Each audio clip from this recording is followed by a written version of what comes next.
Hello বন্ধুরা, শিলাস বং কিচেনে তোমাদের সবাইকে স্বাগত। আজকে আমি তোমাদের সাথে পালক পনির রেসিপি তোমাদের সাথে শেয়ার করব। আশা করি তোমাদের সবার খুব ভালো লাগবে।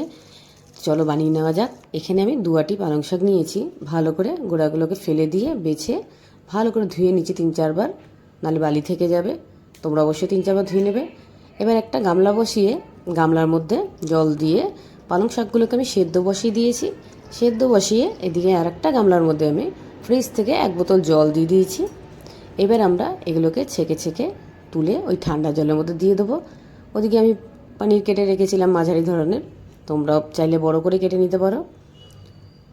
এবার আমি পালং শাকগুলোকে ওই ঠান্ডা জল থেকে তুলে পাটাতে নিয়ে নিলাম। পাটায় নিয়ে আমি এবার এটাগুলোকে বেটে নেবো খুব মিহি করে। তোমরা চাইলে মিক্সি ব্যবহার করতে পারো, মিক্সিটা না ব্যবহার করলেই ভালো, যেহেতু মিক্সিতে পুরো খ্যাতখ্যাতে হয়ে যায়। তো শিলনোড়াটাই তোমরা চাইলে বেটে নিতে পারো, আর খুব ভালো লাগবে খেতে।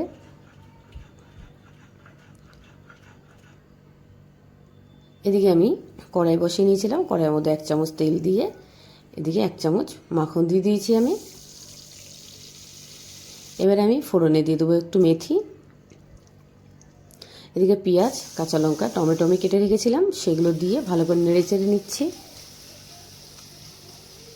এবার আমি দিয়ে দেবো 1 চামচ লাল লঙ্কার গুঁড়ো, 1 চামচ জিরের গুঁড়ো, 1 চামচ হলুদ গুঁড়ো, স্বাদ মতো নুন দিয়ে ভালো করে নেড়ে নিচ্ছি।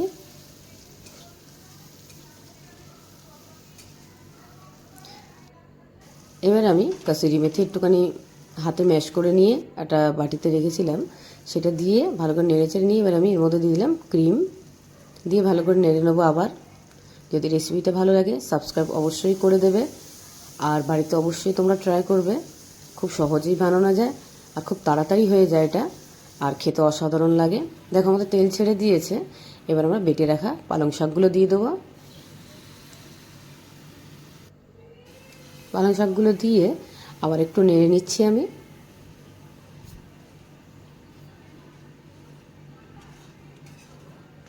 এবার আমি ওই বাটির মধ্যেই একটু জল নিয়ে জলটা দিয়ে ভালো করে নেড়ে চেড়ে নেব।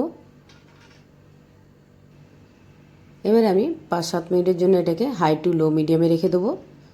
যেই ফুটতে শুরু করে দেবে এর মধ্যে আমি দিয়ে দেবো পনিরগুলো। এবার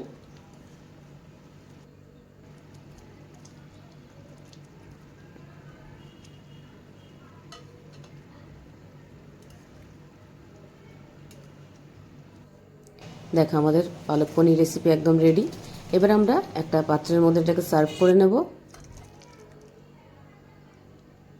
দেখেই পুরো লোভনীয় লাগছে। এবার এরপর দিয়ে আমি এর মধ্যে ক্রিম দিয়ে দিলাম। তোমরা কিন্তু বাড়িতে অবশ্যই ট্রাই করবে।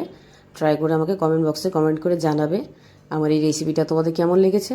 যদি ভালো লেগে থাকে লাইক, শেয়ার, কমেন্ট অবশ্যই করবে।